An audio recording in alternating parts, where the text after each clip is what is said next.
Okay, good morning, everyone. I'm Inspector Jennifer McKinnon from the Major Crimes Division. I have here with me this morning is Sergeant Wade McDonald from the Homicide Unit. On November 26 at 4 a.m., officers responded to the 100 block of Langside Street for the report of multiple injured people. 5 adult victims were located in the suite suffering from gunshot wounds. Crystal Beardy, Stephanie Beardy, Melilik Lesikel, and Dylan Lavely. They all succumbed to their injuries that day. A 55-year-old male is still in very critical condition at hospital. Through the tireless and coordinated efforts of the Homicide Unit, Forensic Identification Specialists, and Firearms Investigative Analysis Section, the suspect was identified, and late last night, a warrant of arrest was issued for Jamie Randy Felix, 32 years, of Winnipeg, Manitoba. He was arrested. The warrant is for the charges of second-degree murder ×4, attempt to commit murder. At 6:30 this morning, with the assistance of General Patrol and our tactical support team, the suspect was safely taken into custody in the 100 block of Fernwood Avenue. This is still very much an ongoing investigation, and we will not be providing further details at this time surrounding the investigation. I can tell you the Homicide Unit continues to work closely with our Family Support Resource Advocate and victim service workers to support the families and community through this tragedy. This has been a stressful time for not only the Winnipeg Police Service, but the entire city and beyond. It's times like this when we really need to come together as a community to lend to support one another. We can't do this alone. I'd like to invite questions if you have, just keeping in mind that this is an ongoing investigation.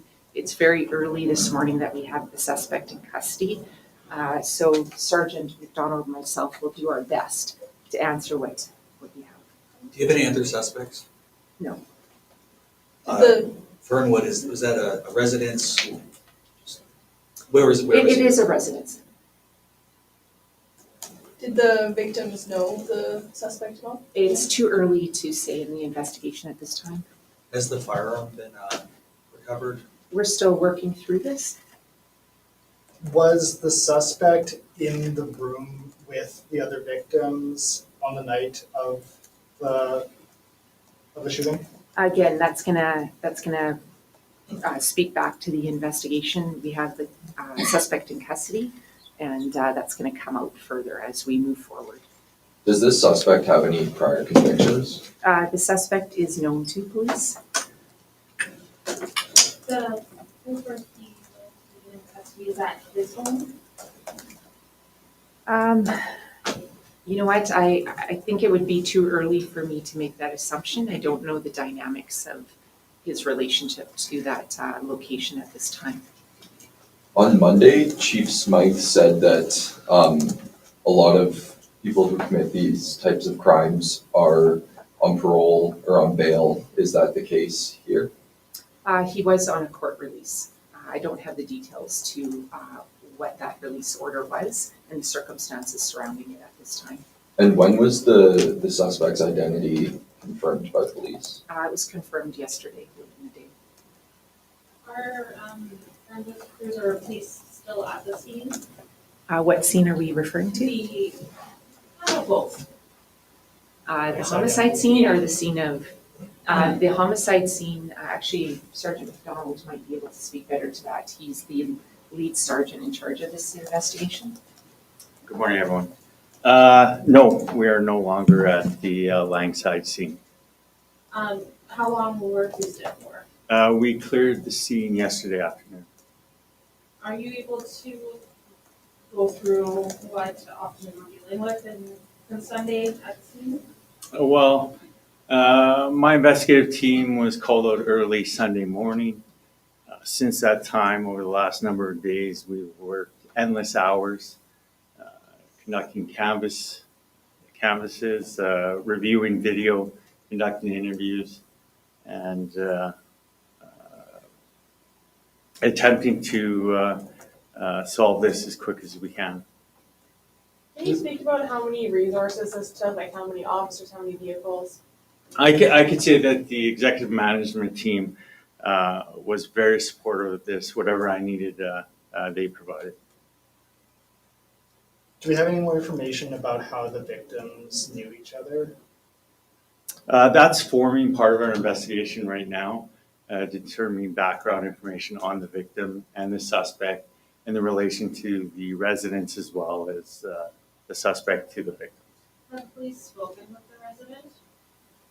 Which resident you referring to? The resident that lived in the room that the shooting occurred in. The person that yes, we have. So, and I mean, I suspect you won't be able to answer this, but I mean, do you have any indication or can you say anything about why the victims were at this rooming? I'm not going to comment on that right now. It's too early to say. Is there any update on the victim who remains in the hospital? He's still very much critical. I don't know if you have any information to give, but what led to the arrest of Felix, Jamie Felix? What I can say is that over the course of the last number of days, after an extensive review of the information from our investigators, we were able to identify a suspect late yesterday afternoon, and a charge was authorized by Manitoba Justice. Police were asking for the call-in of any tips or hiding security footage. Did that help with this investigation? Absolutely. To solve these types of events, we need the community support, and we're very much welcoming speaking to our investigators, contacting us. Very, very helpful.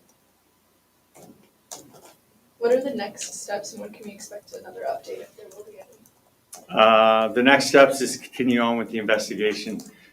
Today, we're going to be executing a number of search warrants and continuing on interviewing people involved in this investigation.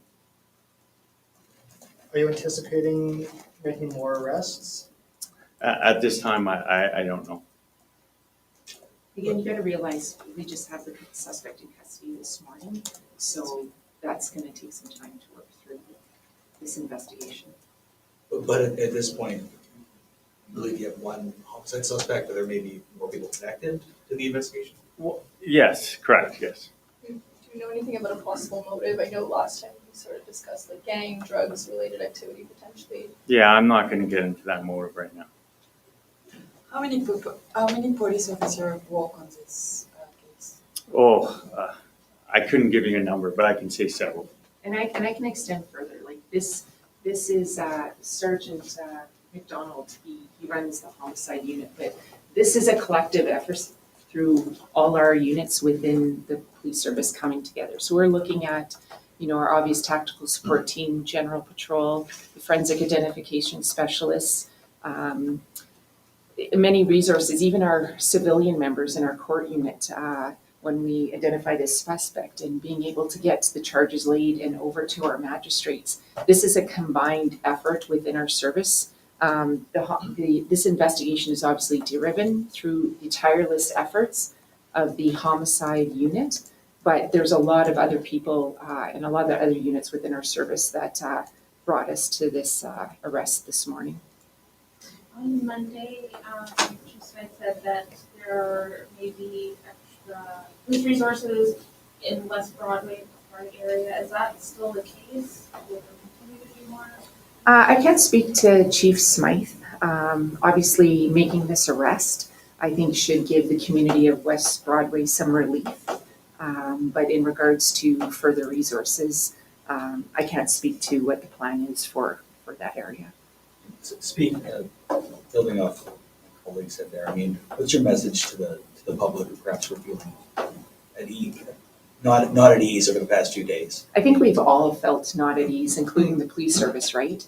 So our message to them is that we do have a suspect in custody for that homicide and for that shooting. So I feel like that in itself should provide the community some sort of relief. But like I said, and Sergeant McDonald said, we still have a lot of work to do on this. Any more questions? Okay, hearing none, thank you. Kelly,